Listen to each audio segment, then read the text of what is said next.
Profession, বিভিন্ন dominated profession হওয়া উচিত, কিন্তু এখন মেন ডমিনেটেড প্রফেশন হচ্ছে বাই ব্যুরোক্র্যাট।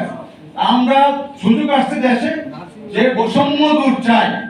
আমার কথা হলো আজকে যে দুঃখের কথা, প্রত্যেকটা পদেই কিন্তু ডাইরেক্টর কিন্তু নন নার্স, রেজিস্ট্রার পদে কিন্তু এতদিন নন নার্স। কেন ভাই, আমরা কি এত দুর্বল? আমরা কি পড়াশোনা জানি না? প্রত্যেকেই, আমিও একজন কিন্তু লন্ডন থেকে পাস করেছি মাস্টার কুইন মার্গারেট ইউনিভার্সিটিতে। আমার পিছনে আমার কলিগ আছে কুইন মার্গারেট মাস্টার্স করে আসছে। বিলাতি দাতা ব্যাপার, বিলাতি কি সার্টিফিকেট এনে দেয়? পিএইচডি আছে, পিএইচডি আছে।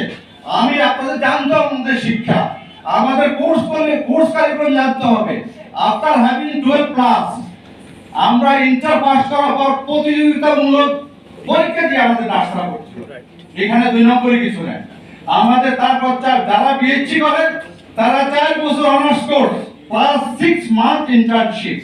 যারা ডিপ্লোমা করে তারা inter, their background from commerce and arts, তারা করে ডিপ্লোমা ইন নার্সিং করে, তারা ভিডিওগ্রাফি করে তারা।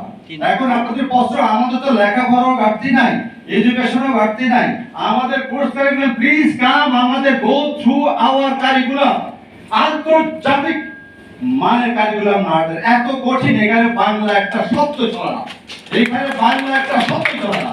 আজকে 20 বছর আগে আপনাদের প্রফেসর নার্স মানে ডাক্তার অর্ডার ক্যারি করবে, নার্স মানে বেড রেডি করবে না, নার্স ডায়াগনোসিস করবে, ডাক্তারের সাথে ট্রিটমেন্ট করবে, নার্সিং ম্যানেজার আছে।